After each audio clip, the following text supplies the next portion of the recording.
Welcome to the DLLS Rangers Weekly Podcast, now part of the All City Network. Hit the subscribe button for YouTube and also become a DLLS diehard at www.alldlls.com. Now here's Jeff and John. Everybody, welcome to the DLLS Rangers Weekly Podcast. This is episode number 3, and today Sebastian Walcott is going to join us, the Rangers' number 2 prospect, not the number 1, because Kumar on some of them has overtaken that. Hey, hit that subscribe button below for this. Also, go to DLLS_sports and hit that subscribe button for the YouTube channel for DLLS Sports. Hit both of those. It's free to subscribe to the YouTube channels. Get on there. Jeff, you are in Seattle. You saw Kumar last night. Kumar. Guys, we got this email, how to say it. Rich Rice and I had a hysterical email.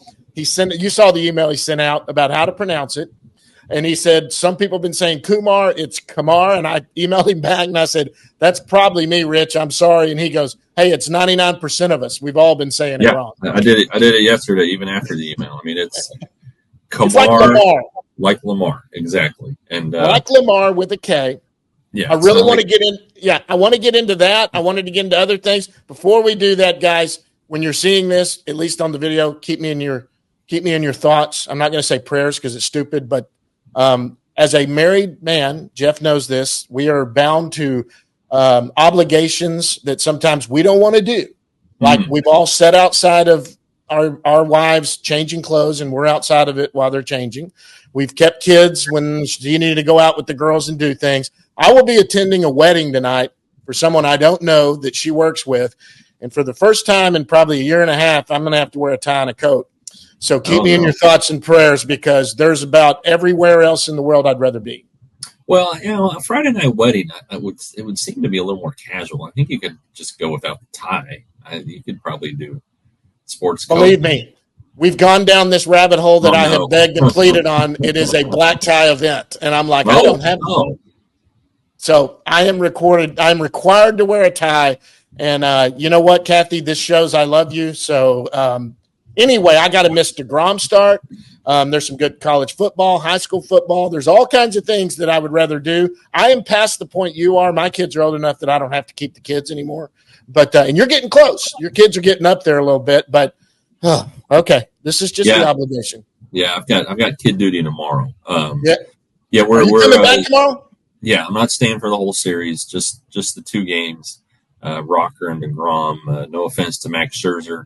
But these two starts, Rocker and DeGrom, they're just more important for the Rangers in 2025.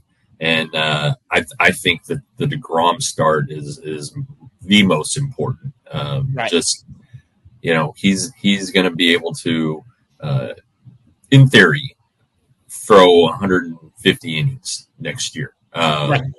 He's going to be able to be the guy in the rotation from start to finish if he's able to stay healthy. Whereas Kumar Rocker, while he looked great last night, there's still some questions about how much he was going to be able to pitch next year. I mean, this guy doesn't have 100 professional innings. Exactly. He might be looking at 100 to 120 innings next year. How do the Rangers do that?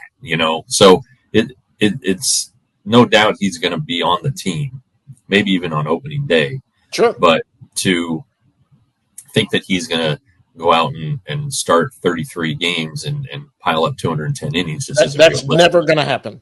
Yeah. So definitely. And not because he's injured. That's just out of being smart. Yeah, it is. Add it up. I mean, I don't think Jack Leiter will throw 180 innings next year. You just have to look at what these guys have done in the minor leagues, and it hasn't been much. So, anyway, DeGrom, though, and I know he hasn't done it for 5 years, he has the 200 inning season in his career. Sure. He knows how to get through a season. So this is important. This one's really important. Sure. Rocker was important, yes, and fun. This one's important in business because this is a big one for next year. Well, and let me talk about it. Look, you got on the Rangers beat in 2008. I have grown up a Ranger fan. I'm an unapologetic Ranger fan. I cannot remember, and I tried on this on Twitter. Jamie Newberg chimed in. We were trying to think about it. Homegrown starting pitchers, was there ever a more a start more that anyone's looked forward to more than Kumar Rocker last night. You try to think back, maybe Bobby Witt. He was very well hyped coming up, but the difference in there was that Kumar had essentially dominated at every level coming up this year to do this. Bobby Witt did fine, but also struggled a little bit before his first big league start. Obviously, Yu Darvish was the biggest, most anticipated start of a starting pitcher probably in history, except for maybe Nolan Ryan, that first year he joined the team. But that's not what we're talking about. We're talking about a homegrown talent in an organization. That might be the biggest, and he might be the best prospect since Kevin Brown that they've ever had, or they're doing. That's what he looked like. It's one start. Everybody can overblow it. Well, we had this talk too in the dugout with Evan Grant and Chris Young and Eric Nadell was there. We were just throwing out names, and Nolan Ryan obviously was not homegrown. Yu Darvish was not homegrown. Bobby was the third overall pick. I think Kevin Brown was the fourth overall pick.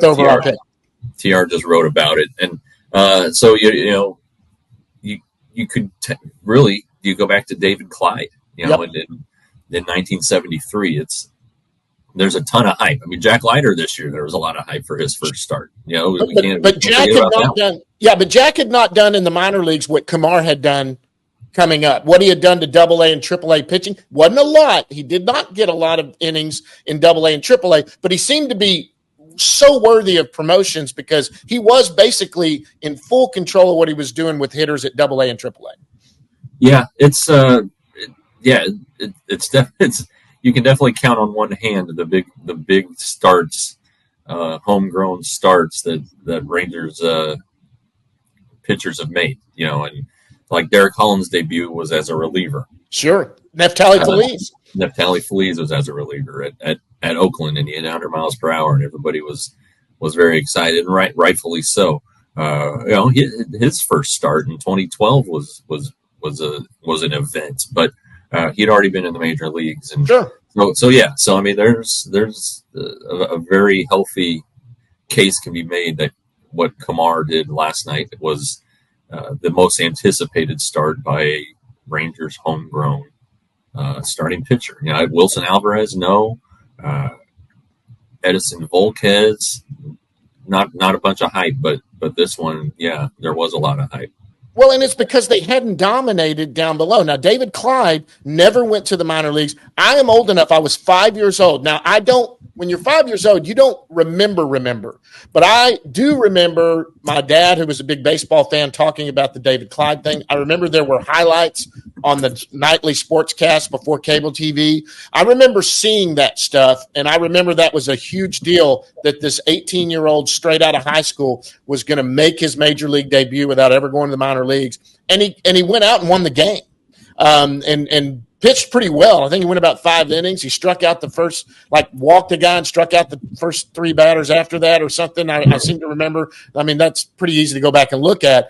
So that I don't remember it fully, but I know it was a huge deal, and it might have been even a bigger deal because we didn't have Major League Baseball but a year back then, and this high school kid was coming straight out of high school, number 1 overall pick. But, man, this was a big one last night. Yeah, and he probably lived up to expectations. I think that anybody who thought he was going to pitch 9 innings just hasn't been paying attention. Sure. And anybody who thought he was just going to breeze through it probably doesn't recognize just how much of a jump it is for a guy who just doesn't have that kind of experience. Even guys who have experience, it's a big jump going from AAA to the major leagues. The hitters are just that much better. The atmosphere is just that much different. And, it's fun to see. And I'm glad I'm here reporting on it. It was an event, and you see what everybody else saw that made him so great. That slider that he technically calls a curveball was fabulous. The velocity probably wasn't as high as it's been in the minor leagues. It was like 96, 97 instead of 98 to 100. But it moves. but and there's two of them. There's the four-seamer and the sinker. He mixed in a couple change-ups. That pitch he threw about 50 feet in his last inning was a change-up. But it's all, the change-up's 90, 91. Slider varies from, I think I saw 83 to 87. So it's what a good starter looks like. It's what an ace looks like.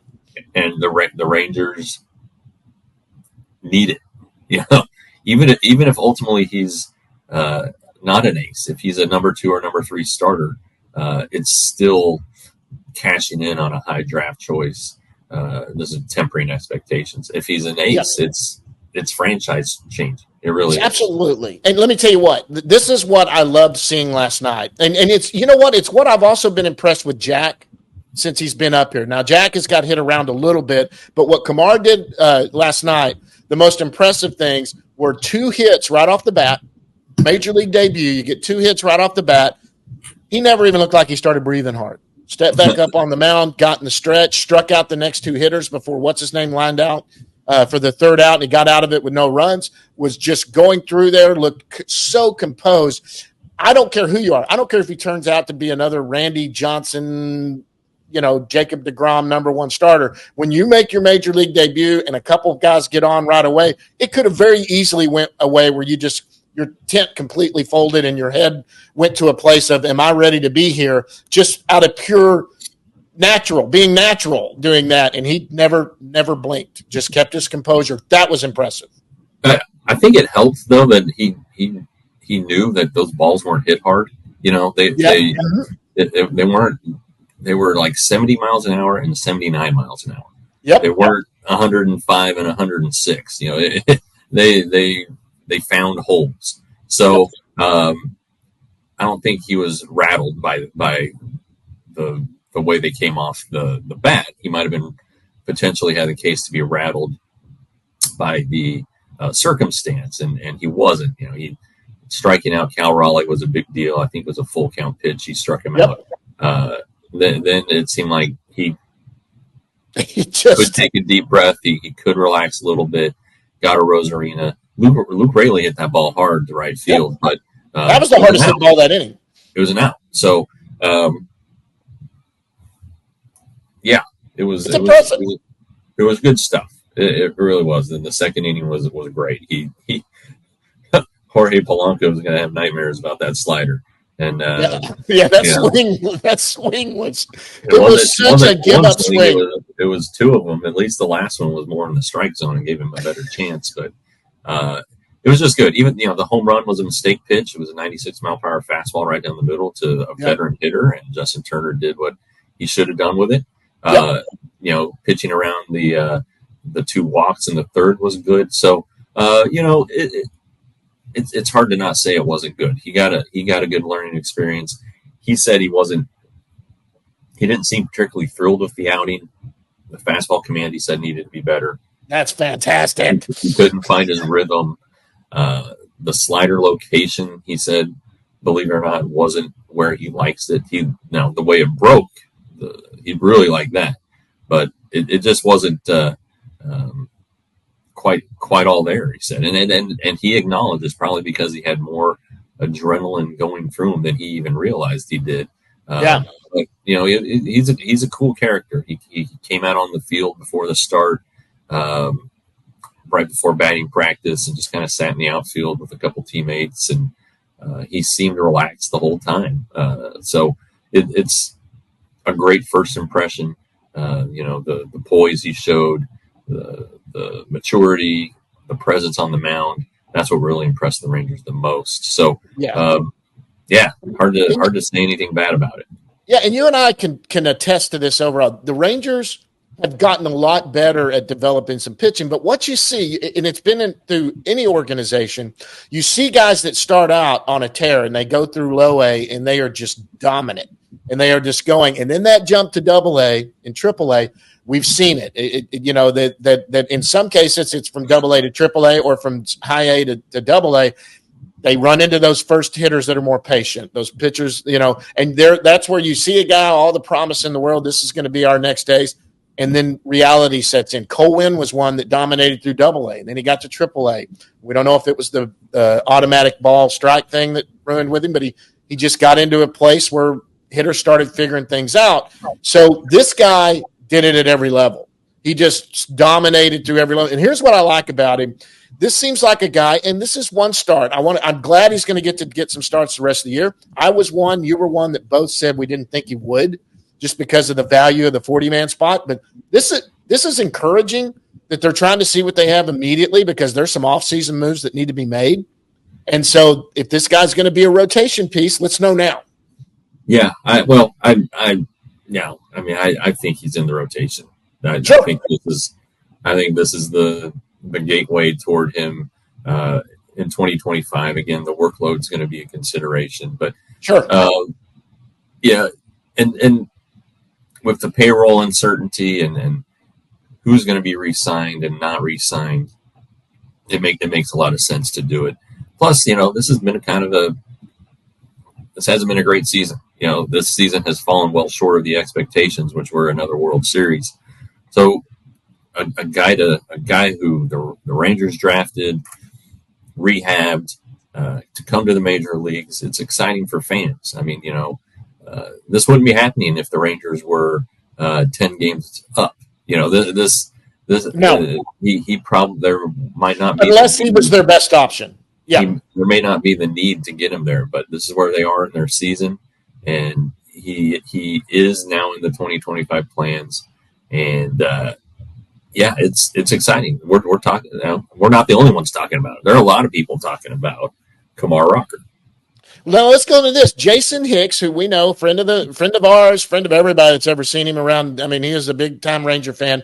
He asked a question. He said, "What do you see the 2025 rotation being?" Now, obviously, we don't know what's going to happen free agency. I got to ask this ahead of time? Has Evo, has he met what he needed to become? He's got like 5 or 6 innings to go. I mean, he's going to get there. He'll get there. There's no doubt about it. You think he'll opt out?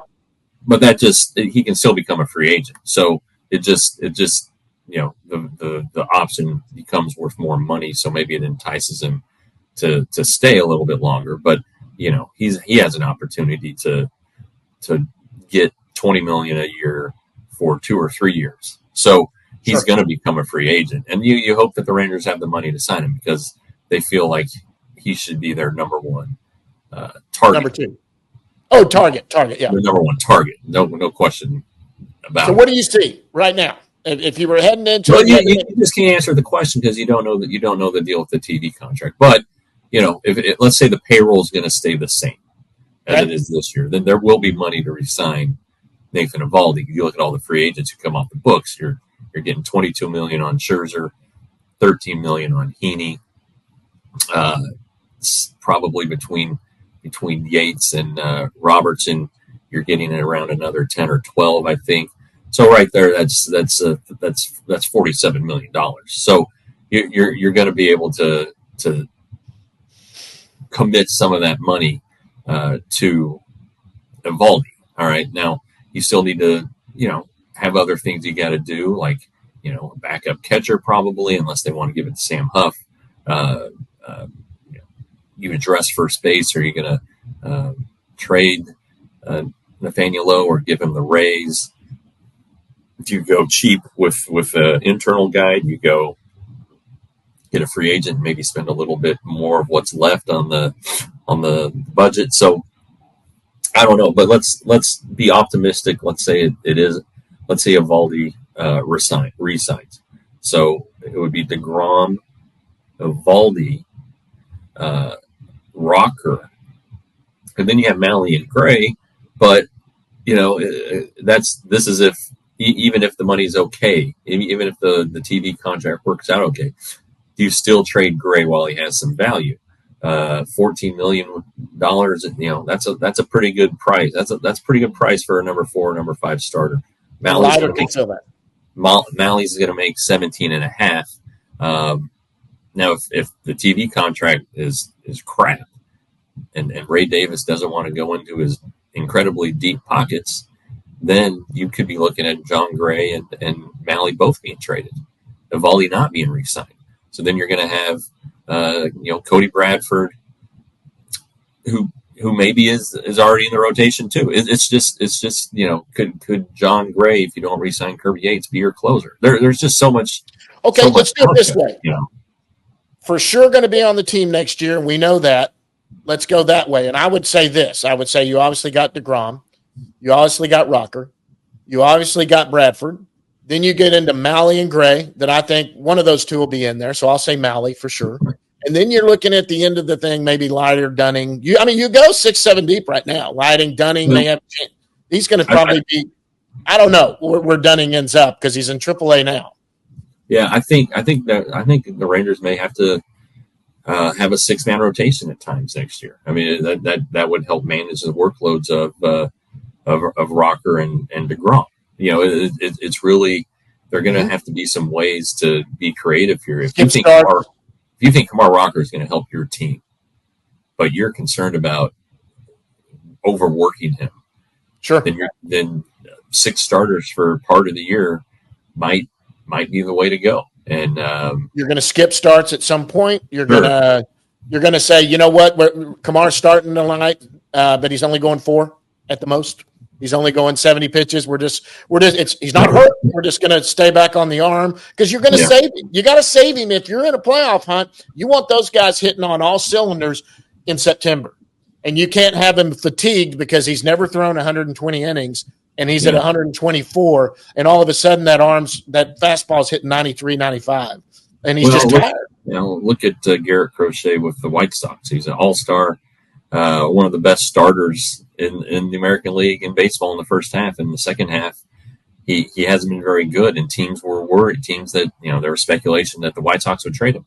Teams were worried about what would happen to him late in the year because he'd never gone this far in a season before, and what you're seeing might be a cautionary tale for the Rangers to spread it out. Try to spread him out over 6 months, and when October rolls around, if the Rangers are in it, then the old arm, what is it called? He's going to hit the 15-day IL for arm fatigue thing in July, where he goes on for about 3 weeks, and it's just basically all we're doing is managing your load. We don't need you to throw some tough innings. You'll do your bullpens. You'll do all of that. That's bound to happen. And it's not he's hurt. It's time to give him a rest. Give him a blow. The Rangers did that with Yu Darvish. Yep. Yu Darvish would go on the injured list every year before the All-Star break. Well, not every year, but the first couple of years before the All-Star break. And then he would come off it for the second half. It's a legitimate thing. And, you're going to see a lot of that, I think, or have the potential to see that with a couple guys. But I don't know. It's gonna be interesting to see, but it just all, in my mind, it all hinges on the TV deal. So let me ask this. Jason's question can't be answered right now until we know more about the TV deal. And for this too, I wanted to talk about this too with Scherzer. We know what DeGrom's here for, to get some normal innings before the end of the year to have a normal offseason. Scherzer, I take my hat off to Scherzer. I know there's been contemplation whether he'll retire or what's going to happen there. He wants to get back out to see if he could do it. I think he likes it here. He's going to opt out as a free agent. He's not going to get $22 million anywhere he goes, I don't think. But I think he likes Texas. Is there an option there where maybe he comes back on an incentive-laden 10 years guaranteed, another 6, 7 with incentives? If I get 130 innings. Because I think he likes it. He does like it. But I asked Chris Young about that yesterday. Max Scherzer starting tomorrow. Well, it doesn't really have any impact on the Rangers, it would seem, unless they're considering him for next year. And Chris Young said we're considering, absolutely we're considering everybody. That's the position they're in. So the Rangers can't afford to sign Nathan Evaldi or somebody just knocks him dead with money. Do you sign Max Scherzer to a 1-year deal? Sure. There's risk, but yeah, I mean, would he come back for 1 and 15? Something like that. If he does, great. And he's at the end of his career. He knows what the Rangers have the potential to do. If the bullpen is able to come back in similar form, plus a DeGrom, plus a Rocker and a Scherzer and a Bradford and a Leiter or a Malley, hey, you got the chance there to contend with that rotation. So it's not impossible. I don't think it's probable, but it's not impossible. Yeah. Oh, I totally agree. So, look, this is I didn't understand it, and then I thought, this may be an audition. Maybe an audition for him also in free agency out there, but sure. I think he really likes it here, and that's the reason the Rangers are like, hey, you know what? Come on, let's do this. I give him credit for battling back. It could have been real easy to shut it down, go into an off season, see if he can't get himself ready to roll.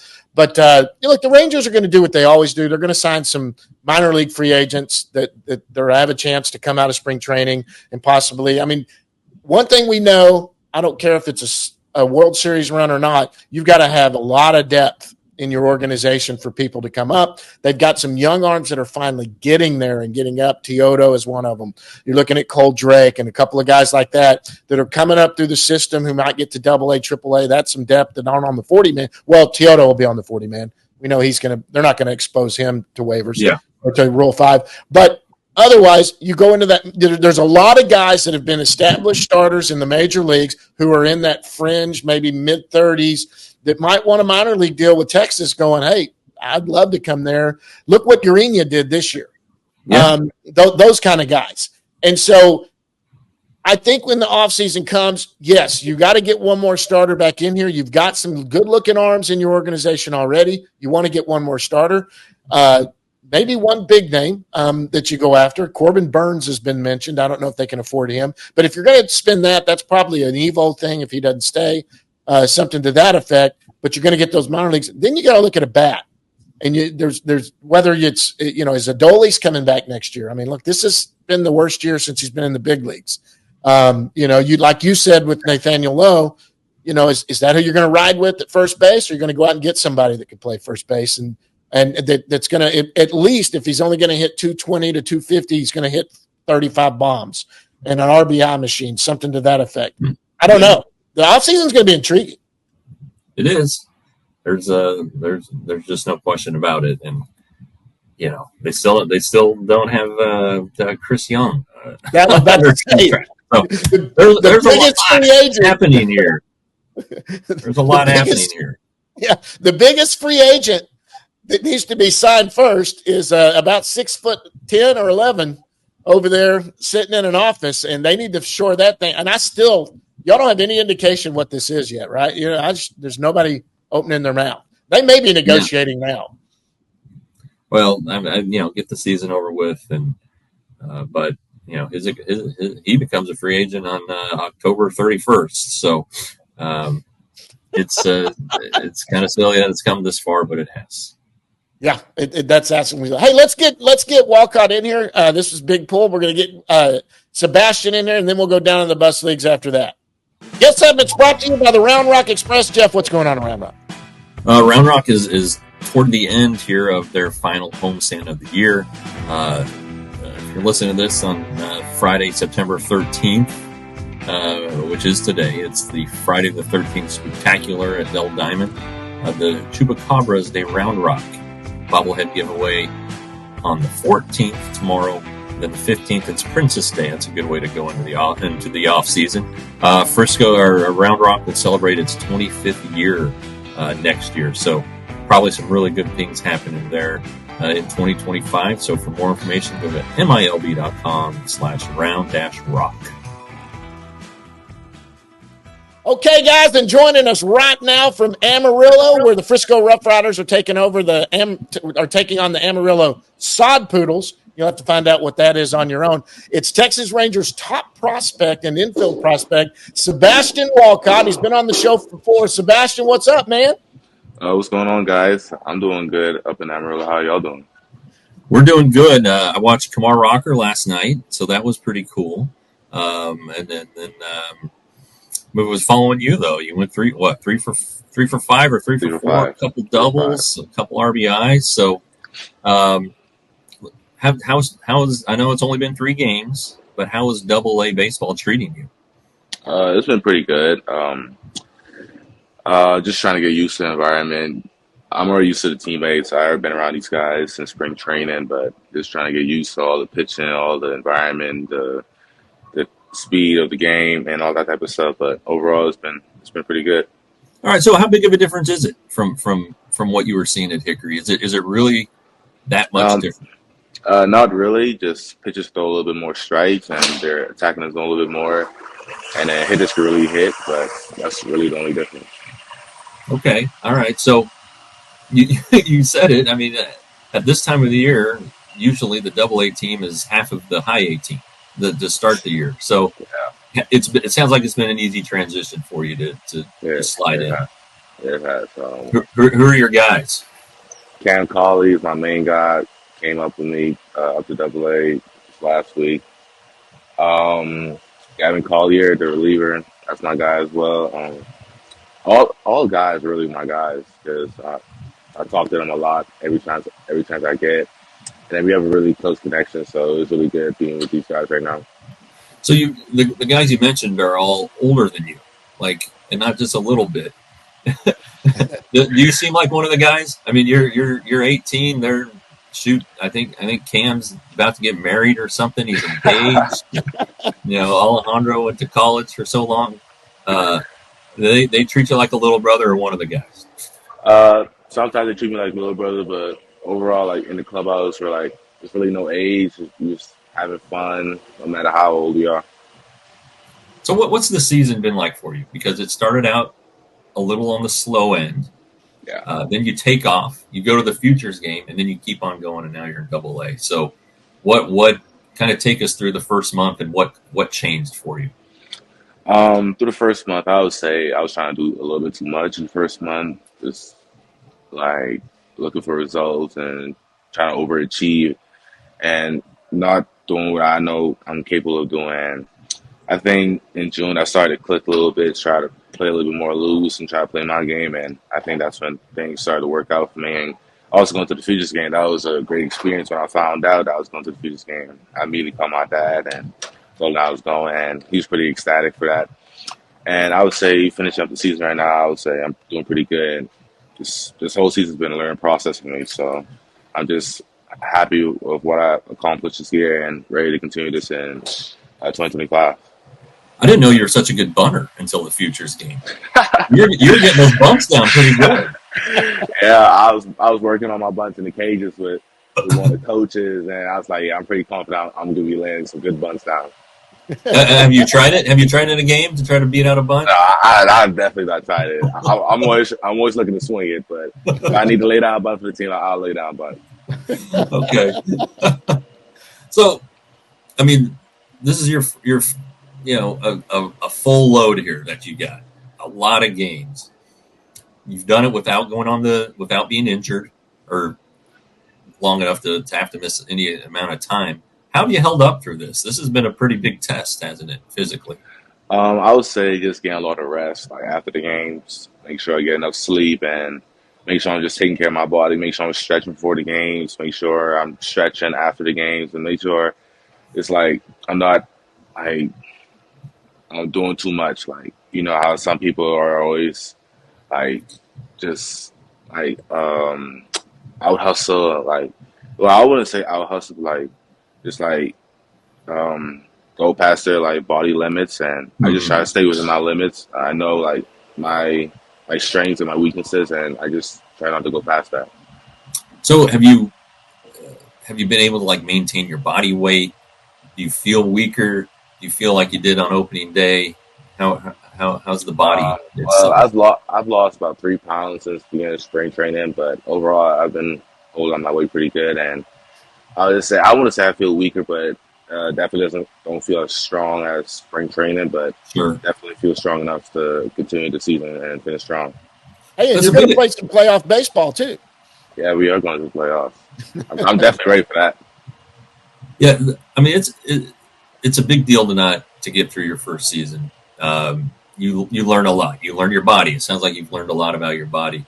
You've maintained your weight. I mean, Evan Carter last year, he played in the playoffs at 170 pounds. He just can't keep weight on. So it sounds like that's not an issue for you. But who's helped you in the organization do that? I would say the strength and conditioning coaches and the nutritionists, they definitely help me a lot. Some of the nutritionists will come to Hickory and just spend like a week down there and just try to help us like maintain our weight, just help us with anything we need, and just like if you have a problem putting on weight, they'll just like give us some like advice on like what to eat, what to drink before games, what to drink after games, and just what to eat in general, and that just helped us a lot. And I think they were the main people.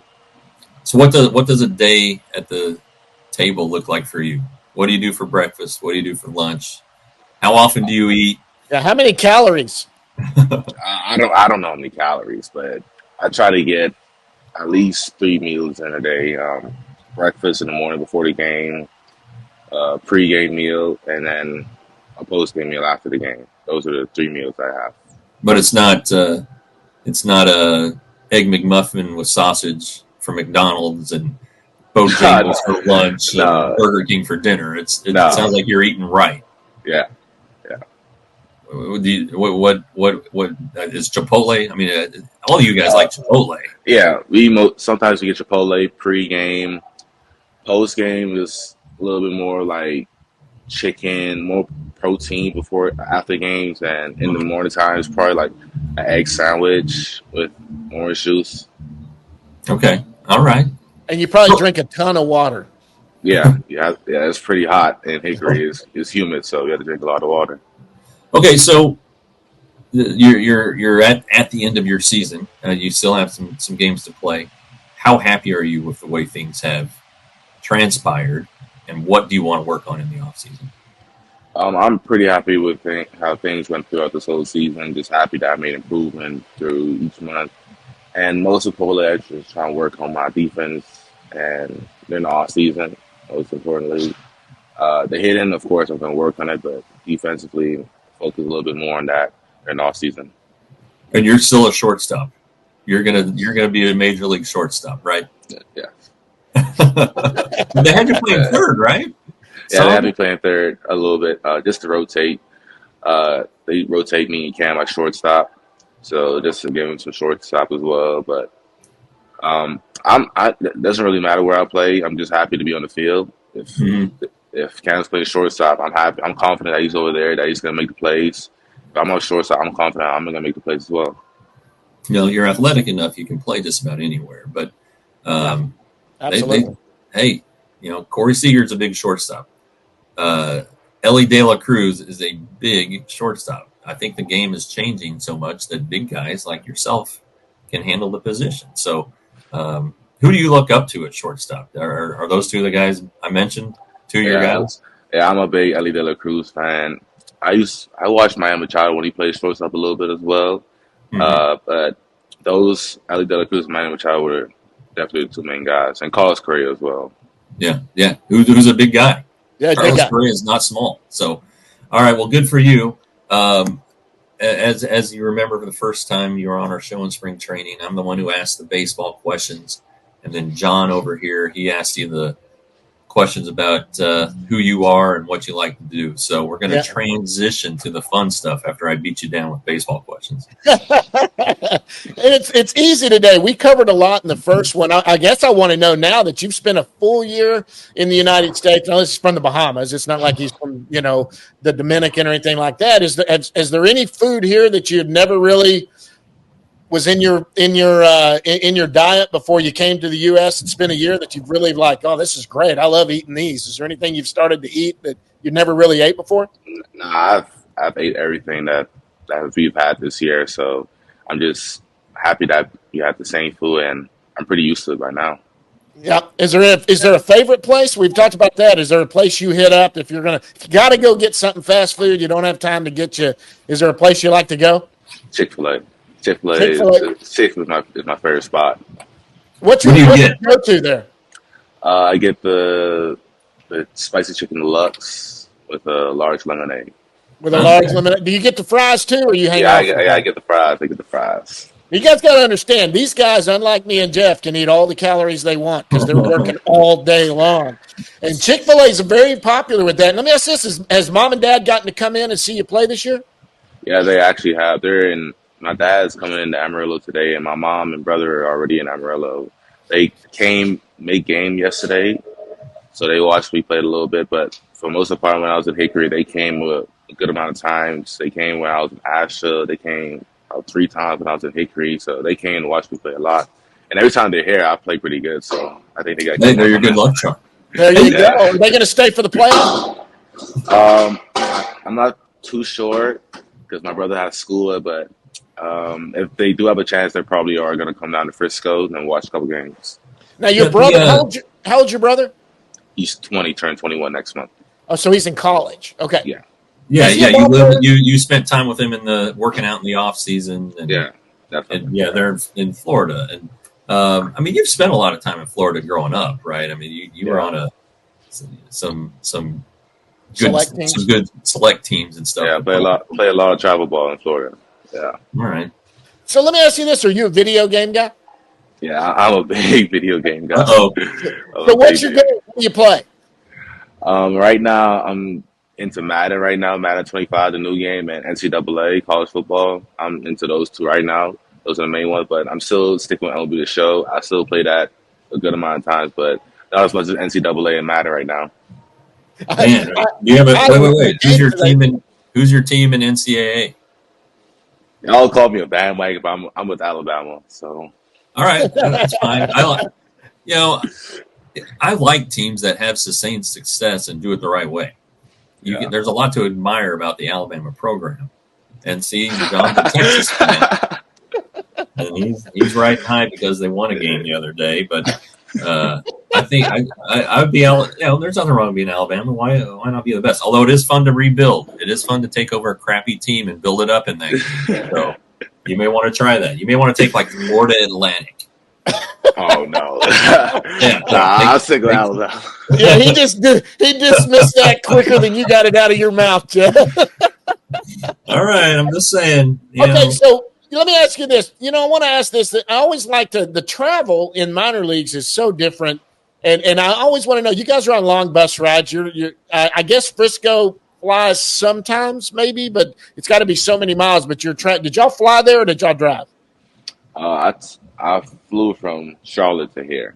So okay. They drove from Frisco. So what do you do on the long bus ride? What are you streaming? Are you playing games, or what are you doing when you're? And I know late at night you're probably sleeping, but of course most travel's on Mondays now in the minor leagues. I kind of like that. But what are you doing while you're on the trip? I'm sleeping. And I might be on TikTok a little bit, but most of the time I'm sleeping. Every time I'm driving, like I just fall asleep naturally and just go to sleep for hours. Boy, I wish I could do that. I can't do it in the car anymore. I can't do it in the car. I can do it on a plane. You put me on a plane, I'm falling asleep, especially the 4-hour flight to Seattle. But absolutely, I can't sleep in a car. I cannot either. Hey, listen, are you streaming anything or any shows you're watching that you're like some stuff on Netflix or something? I'm watching a TV show called Prison Break right now. I'm on season 2, but I'm really into it. It's pretty good. So. Wasn't Malcolm Moore watching that, John? Yeah, I think so. So that's the show in Hickory right now, huh? Yeah. This guy here, though, is in Frisco. This is a AA ball player now. So, hey, listen, Sebastian. Anything else, Jeff? Let's get him out of here. Yeah, no, good luck in the playoffs. I'm going to try to make it up there. I will, too. We're local, so when y'all get back here, we'll definitely try to hit you here when you get back. Okay, perfect. Yeah, but, get back to your family. Shoot, I didn't know you had family in town. We wouldn't have asked you to come on. I hate to take time away from your mom and brother. No, we can't thank you enough for doing that. You guys have busy schedules. When you guys stop down to talk to us, we just really enjoy it, Sebastian. Hey, good luck tonight. Good luck for the rest of the season, and good luck in the playoffs. Thank you, guys. Thank you for having me on the show. You got it. That's Sebastian Walcott, guys. We're going to go down in the bus leagues right after this. Down in the bus leagues is brought to you by the Frisco Rough Riders. Jeff, what's going on in Frisco? Well, nothing's going on in Frisco. Their regular season at home is done. They are currently on the road in Amarillo, as Sebastian just talked about. But there is still baseball to be played at Riders Field. By virtue of winning the first half, Frisco is guaranteed a playoff spot. They will be hosting their first game September 19th. That's next Thursday, 7:05 against Midland. If the series goes to a third game, it would be on the 20th.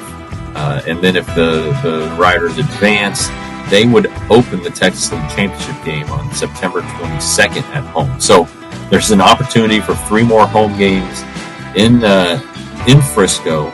For more information, go to milb.com/Frisco.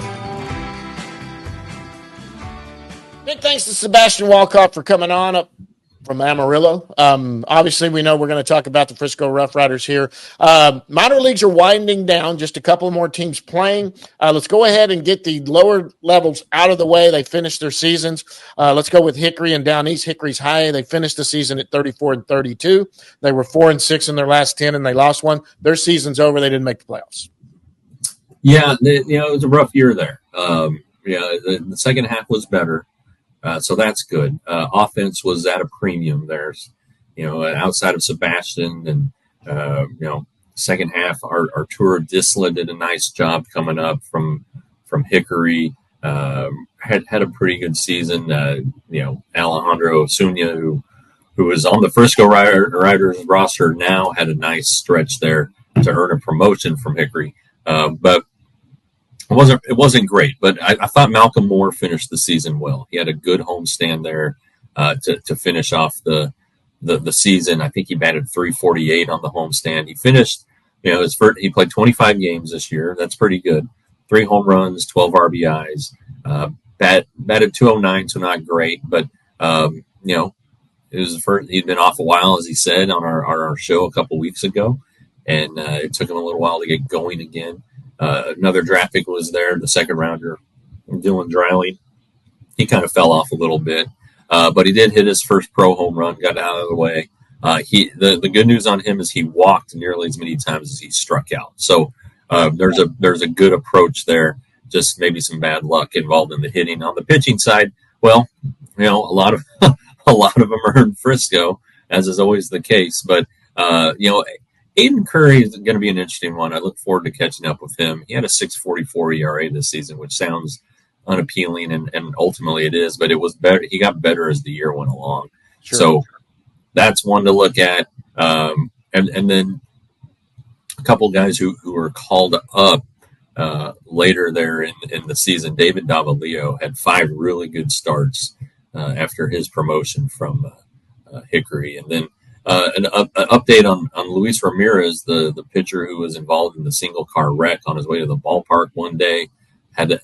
Sounds like he's had some pretty good trauma, but he's doing better. So that's good. I don't know. I don't want to speculate on his baseball future, but looks like he has some things to work through this offseason to get back to where he's having a decent quality of life. Let's get that taken care of first, and then figure out the baseball stuff second. All right, and that's just by the way, that's the last year for Hickory and High A. They will go back down to Low A next year. Down East Wood Ducks are no longer, but they did finish their season 30-33. That's the Low A team. They were 3-7 in their last 10. They lost three in a row to end their very last time as a Ranger affiliate. They are moving. Where are they moving? They'll still be a Rangers affiliate. They're moving to Spartanburg, South Carolina. Right. New stadium and all of that. New stadium. The Rangers sold Down East, a year or two ago, and the group that bought them is called Diamonds. Not the same as the Diamond Sports Group that's ruining TV across baseball, but this group's really has owned several teams, a dozen or more teams, and really proactive. And they're getting a brand new stadium, Spartanburg. They're going to be called the Hub City Spartan Burgers is going to be their team name. Cool. They will be Double A. So, a lot of guys Double A are not Double A. They'll be High A. Sorry. So a lot of the guys that finished up there at Hickory this year will go to South Carolina next year. But when you look at the team, Chedry Vargas ultimately had a really good year for his first full professional season. Ended up with 14 homers, a .276 average. Good stuff there. 775 OPS, stole some bases. So not bad. not bad at all. Julian Brock, the catcher who was drafted in 23, he finished the season on a heater and I believe he was the Carolina League Player of the Month for April. He ended up batting .254, but he did a lot of his damage in the last month. So good for him to finish strong. With catchers, it always takes longer offensively for them to develop because the emphasis is so heavy on catching. So good for him to rally there at the end of the year. It's pretty good way to finish things. And then on the pitching side, well, like kind of the case of Hickory, all the down east pitchers at the start of the year are elsewhere except for Jose Gonzalez, who just had a fantastic year. 117 strikeouts and 20 walks in 87 and 2/3 innings. Really good. Brian Mendoza actually beat him on the ERA front at 218. 87 and 2/3 innings for Gonzalez, 90 and 2/3 for Mendoza. Other guys who were there, Colton Curtis had a nice year. William Bormy did a good job too. So names to look at next year, next spring. Some of them might be headed to Instructs, which should be starting very, very soon. And our guy Luke Savage ended up having a nice year, 3.77 ERA in his first full professional season. So go Frogs. Started out rough and came. He really started off rough and picked it up there that second half. All right, let's go up to the top. Now let's talk about the guys that are still playing. We'll go up before we do. We need to mention that Isaac Tiger is going to have surgery.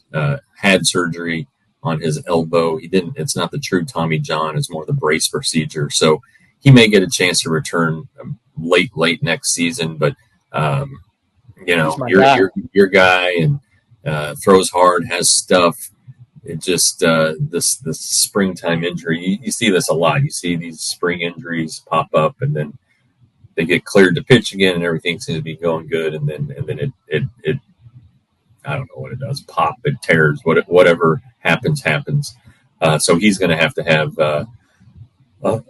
he had the surgery, and we'll begin the long rehab process. But you know what? You kind of expect it, I guess, at this point. Better now. And get it out of the way now. Yeah. Yeah, and listen, this is a guy that CY and them were high on. I talked to CY about him when we were at spring training. There was a minor league game where someone like Gray or somebody had come down to pitch a minor league game. Everyone, including Brass, was there to watch him. I kind of just slid back to the field right behind him, and Isaac was pitching. Tiger was pitching there, and he just proceeded to strike out the side, and he was hitting 98, 99. I was like, who the heck is this dude? And that's when I went up to CY and asked him who he was. Told me about him getting drafted out of college. He said, this guy's good. We like him. All right, good for Tiger. Bad for Tiger, but I'm glad it's over with. This guy's going to be good when he gets back. That's a name that everybody's going to forget about next year because you're not going to hear much about it because it's going to be rehabbing. That's a name I predict in 2026 we're going to be talking about. Who is Tiger? Who is this guy? Because and then I'm putting you on your radar now. AAA Round Rock, they're 30-35, 3-7 in their last 10. They lost their last one. They will not be playing in the playoffs. I think they're riding third right now in their division. But you know what? This is a team that a lot of their best players are not there anymore. Well, we still got Krim there. But the guys are getting moved up. Their better players are up in the big leagues. Yeah. I can't bang the drum loudly enough for Blaine Krim. I did it last night with some of the club officials who are here. They know he deserves it. It's just, is there a spot for him to do it? So still rooting for a friend of ours, Blaine Krim, to get his chance in the major leagues. Also down there right now, Sam Huff is on like an 11 or 12 game hitting streak. Has not been a good year for Sam. I'm sure he'll be the first one to admit it. He does have 29 doubles, but only 11 home runs, which seems a little surprising for a guy with his power. But, you never know. Maybe he's working more on the catching end of things. Dustin Harris on the 40-man roster. He's up to 274. So he's coming on. He started slow, too. Oh, yes, 756. So, could have been better, 100%. But, still a guy that I think can be in the plans at some point on the pitching front. Boy, I don't know. I don't even remember who was there. That's not true. Ryan Garcia continues to do well. He was the losing pitcher last night, but it was a tough luck loss. He pitched well. His second half, let's say, at Frisco, for as long as he was there in the second half, and then these 7 starts at Round Rock have really, I think, shown the Rangers what they drafted in 2019. It's been really good. We need to get him on here soon so we can recap it with him, catch up, see if he's made any supercomputers here lately. But it's that's a real positive. I know everybody talks about Alejandro Rosario, rightly so, and Cole Drake and Ryan Lobos, these guys who have developed into potential major leaguers. I think Ryan Garcia belongs on that list too. He's been really good. Absolutely. All right, we'll end it with Frisco. Frisco Rough Riders will be in the playoffs, like we said, during Amarillo. We talked to Sebastian about that. They are 37-29, 6-4 in their last 10. They did lose last night. But this team right here, a lot of guys that were not in that first half team that won their division to the playoffs are going to be playing in the playoffs. They've now been promoted, and they're going to be playing in the playoffs. Yeah, it'll be interesting to see how they do it. With their pitching, like Acker and Teodo have kind of hit their innings limits, so they're restricted right now. And so you have Cole Drake, who's starting tonight. Does he get a start next week? Alejandro Rosario, who had some fatigue after Hickory and coming to Frisco, does he finally get a couple innings in his first taste of Double-A? Ben Anderson's been honestly pretty good for him. So it'll be interesting to see how they piece it together pitching wise. But this team's just a good team. They know how to win, and you can look at their stats and be like, all right, nothing jumps off the page. I think Cody Freeman has had a real nice year with 32 doubles. I mean, he has nearly 50 extra base hits, which is pretty impressive. And Abby Ortiz hasn't homered since our last show, but he's definitely had a big second half, and it looks like he'll probably start in Frisco again next year, but it looks like he's figured some things out, and that's good because he had such a big year last year, really struggled to start this year. And then a couple other guys worth mentioning, I think, are Cooper Johnson, Josh Hatcher, who was on our minor league show. Hey, you never know what happens. And then another one to watch, a guy who's really kind of in limbo is Aaron Zavala, who just didn't have a good year. For the second straight year, he, I believe, is Rule 5 eligible. So I don't anticipate that the Rangers would protect him based on his last 2 years. But still a guy they like and believe in. It's just not clicking here for some reason. Yeah, that his spot might go to someone like a Ryan Garcia, who's Rule 5 eligible last year or whatever. But now they may think about this is a guy that could get picked up by somebody who's doing that at AAA. He might be valuable to a team that's like willing to go, you know what? We'll let him work his kinks out as long as we can at the big league level. Sure. I mean, that he's proving why he was a Pac-12 Player of the Year. Well, this has been a fun one. This was really great. Sebastian Walcott's joining us was great. Let's get out of here right now for Jeff from Seattle. Thanks for covering it there. For Jeff Wilson, I'm John Moore. And until next time, we will see you at the yard.